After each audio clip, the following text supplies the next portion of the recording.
Hello mga palangga. So, nagbisihan kami ni Daddy. Galing po kasi kami dyan na mamalingke, na grocery, na, nag-igib ng mga drinks, no? So, inaayos namin ni Daddy. Yun.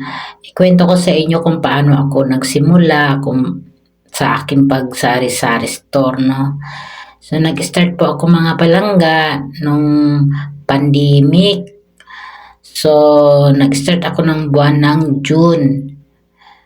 June ako nag-start ng mag-sari-sari store ng 17, June 17. So, kung na bakit June 17 ang na-start ang pagpili ko, yung pizza na yun ay para sa akin magandang numero yun, 1 at 7. So, kinabala ang noon, 8. So, magandang negosyo yun. So, yun ang aking pecha ng sinimulan. So, nag-start lang ako mga palangga, namuhunan ako ng 6,000.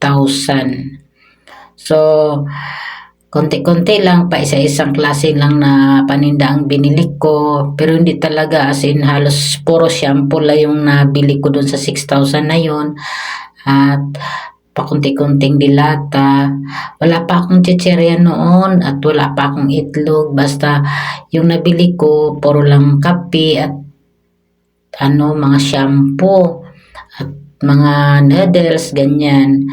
So, hanggang sa nalago ko yan, wala nang naidadagdag yun, kundi pinaikot ko lang yung mga, yung benta ko. Nirolling ko lang. Kaya naman ganyan, lumago dahil hindi po namin inasahan yung tindahan na yan. Kung kukuha man kami sa kahit anong items para sa aming gagamitin sa kusina, o sa aming pagkain, tulad ng kukuha kami dyan ng mga noodles, itlog, o mga dilata man, o kape man, yan po ay nililista namin.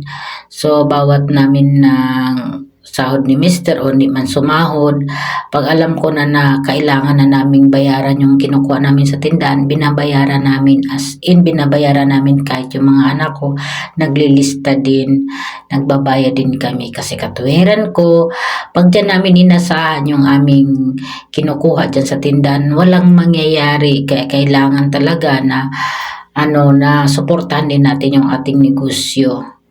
So, ganyan lang ang ginagawa namin. Nagbabayad kami kasi ang katwiran ko, mas maganda talaga yung may tindahan tayo, and advantage yan para sa akin, advantage yan dahil oras na may kailangan ka, hindi ka natatakbo sa labas, lalo pag umuulan, hindi ka na magbabasa, hindi ka na mag-aapura na, hindi ka na mag-alala na, umuulan. Bibili pa ako sa labas, yung ganyan. Parang nag-aalala ka dahil umuulan nga, mababasa ka na naman. So, nandyan na sarili mo na, kukuha ka na lang. O diba, nakakatulong ka pa sa sarili mong tinda. Kaya kailangan talaga ang ginagawa namin, nililista namin. Yun nga, ang ginagawa ko, tamang rin, disiplina sa tindahan. Yan ang ginagawa ko. Kaya kailangan talaga mindset ka sa lahat ng bagay kasi kung hindi mo gagawin yan, tsaka yung pagpautang mo sa tao, control din, piliin mo din yung marunong magbayad at hindi ka rin basta-basta magpapautang, lalo kung hindi mo naman sila kabisado, huwag kang magpapautang. Okay lang yung pakulang-kulang, pero yung sabihin mo, pautangin mo sa lahat ng kinukuha, wag. Pero awa naman ng Diyos, yung mga kapitbahay ko ditong mga baguhan, hindi naman sila nangungutang. Talagang cash talaga silang nagbabayad. Araw-araw yan. So, may nagpautang man ako dyan, 2 lang po yan silang pinapautang ko, kundi tunay na kapitbahay ko yung mga yan. So, maganda naman silang magbabayad. So, yun ang ginagawa ko. Kaya hindi pwedeng mawala sa akin ang tindahan dahil buhay ko na yung tindahan mula't sa pulpang nag-asawa ako. Pang-5 tinda ko na yan. Pang-5 sari-sari store ko na yan. Kung bakit na itanong nyo, bakit pang-5? Dahil nung una ay nangungupahan lang kami. Siyempre, lilipat ka na naman, matigil na naman yung pagtitinda mo. Tapos lipat na naman ng ibang bahay, tinda na naman ako. So, siyempre nangungupahan ka hanggang sa magtigil na naman yung mga ginagawa ko. Walang permanent noon sa aking hindi natutuloy yung aking tindi-tinda. So, yung isa naman ay kwento ko sa inyo, yung pagkakantin ko, 11 years ako nung nagkantin-kantin, kung matatawag na eatery, pagkain, o mga pang-almusal. Ayun po, 11 years ako noon, natigil lang dahil sa pandemic at tamang-tama rin nung panahon na ay pinaalis na kami dun sa aming tinitirikan na tindahan. So, ako naman ay wala naman akong magawa at hindi pwede sa akin na wala akong pinagkakitaan kahit konti-konti lang, ay gumawa ako ng paraan dito sa harapan ng bahay namin ay dating titaniman ng aking mga halaman. Ang ginawa ko ay dinugtungan ko na yung harapan ng bahay ko para sa ganun makapagtinda ako. Ay ito na. Kaya masaya ako dahil kahit paano may income ako araw-araw. So, ito nga pala, masasabi ko sa inyo, yung income ko araw-araw na pakunti-kunti. Halimbawa, nagkumikita ako ng 500, sinisave ko na yung 100 dyan. Yan ang ginagawa ko kasi ang tubo kasi natin dyan ay 20%. Pagka alam ko naman na parang mas may kailangan pa akong aabunuhan, hindi na ako naguhulog doon sa ipon ko. Yun ang ginagawa ko, kaya diskarte lang talaga sa atin na magtitinda kung paano tayo magpapa-rolling ng ating tinda, ano. Kaya nakakatuwa lang talaga kasi libangan din natin yan mga nanay. Kapag wala kang ginagawa, na boring ka, kahit paano may makakausap ka minsan sa customer mo at nagagalaw-galaw yung katawan mo. Hindi puro lagi lang tayo nakaupo, no? Kasi ito talaga magandang exercise yung ganitong hanap buhay. Magandang negosyo yung ganitong na matcha-challenge ka pati sa ganitong tinda-tinda na to. Kasi, siyempre, ikaga sabi nila, magtitinda tayo ng sari-sari store pero ang tubo lang, piso-piso na 2 piso. Totoo yan. Maliit lang talaga ang tubo nito. Pero, siyempre, hindi naman natin iisipin yan. Ang isipin natin, pag nakaipon tayo sa isang binta natin, nakakatubo rin tayong pakunti-kunti. Pag inipon natin yan, lalaki din yan. Yan.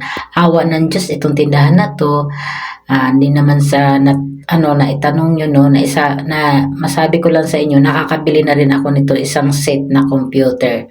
Yan sa pagtitinda-tinda ko, at saka nung mga nakaraang taon, napaaral ko rin yung anak ko dyan, nakatulong din dyan yung tindahan na yan. Yan. So, may mga bagay din nakakatulong din yung tinda ko. Minsan naman, ayan, pagka mayroon akong kailangang bilhin, dyan ko rin kinukuha. Yan. So, nakakalibre rin ako kahit papaano dito sa tindahan ko. Basta ang binabayaran lang namin yung mga items na kinukuha ko.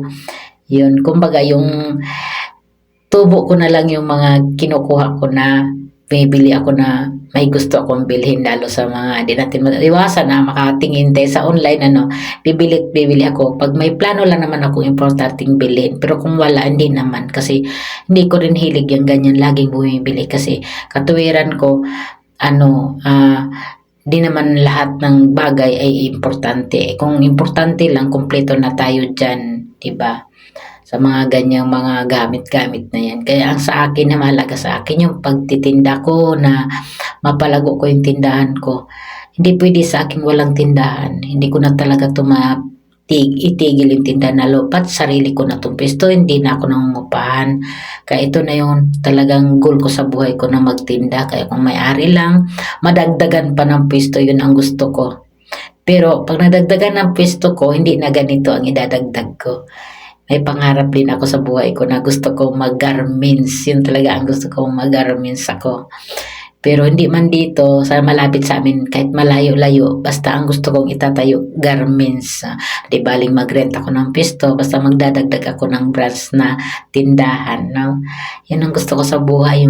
Kasi ako totally, di man ako nakapagtapos, pero businessman talaga ako, businesswoman talaga ako. Yun ang gusto ko sa buhay. Nagmana lang ako sa nanay ko. Kaya ang saya ko talaga na ito yung talent ko. Ito yung talent ko sa aking sarili ng magtinda. Ang ayaw ko lang talaga na sa pasukin ko yung pagtitinda ko na napasukan ko ng utang na punan. Yun ang ayaw ko talaga. Kaya hindi ako matcha-challenge sa ganyan. Ang gusto ko yung pinaghirapan ko. Tapos mamuhunan ako ng talagang pera ko. Yun, matatawag na pera ko at mapapalago ko. Yun ang gusto ko sa aking negosyo. Yun. So, okay lang yan kung ganyan lang ang makikita na parang hindi naman imbak-imbak talaga ang aking mga items. Ang akin kasi na kahit pa isa-isa o dalawa, eh mayroong importante na mayroon akong maibigay sa customer. At hindi naman ako bihirang nag-grocery, kundi madalas twice a week ako namimili. Kasi gusto ko laging bago yung stock ko. Hindi ako, ayoko yung nai-stock siya ng 2 buwan, 1 buwan yung items. Gusto ko lagi siyang bago. Yan. Papalit-palitan. Kasi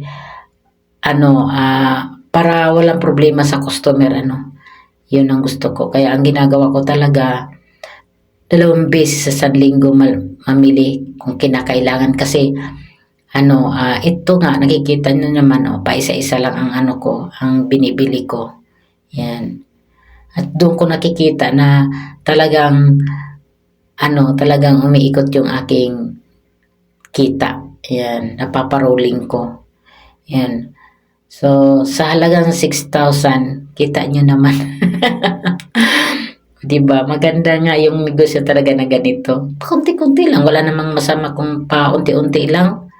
At piso-piso lang ang tubo. Importante na mayroon tayong pinagkakitaan. Hindi tayo umasa sa asawa natin.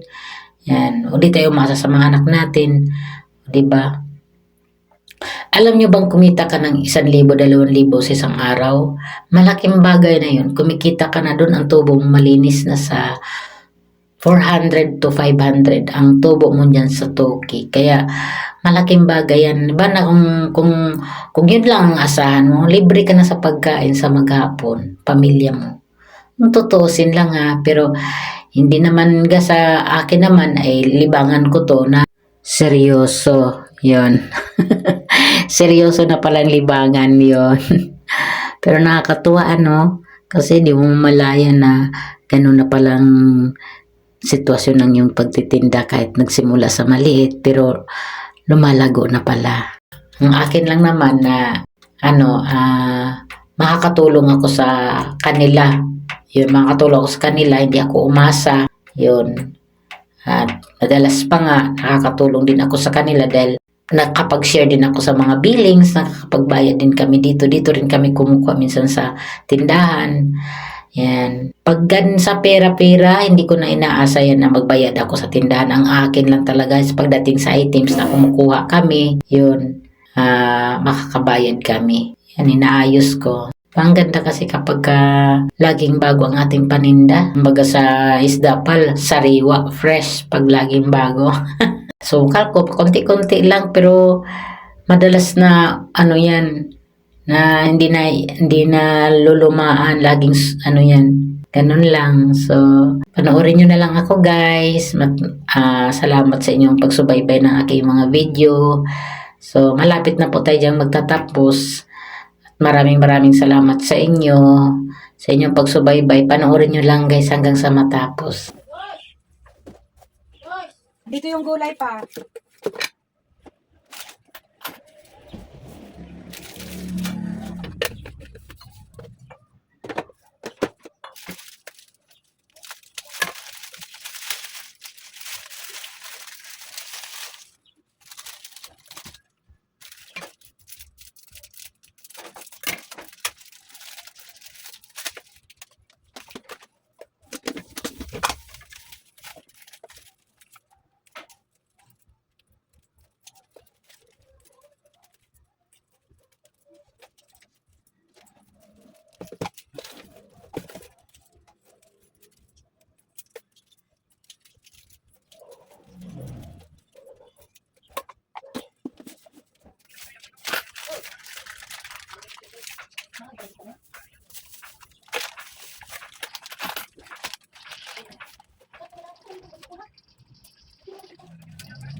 So, andun na.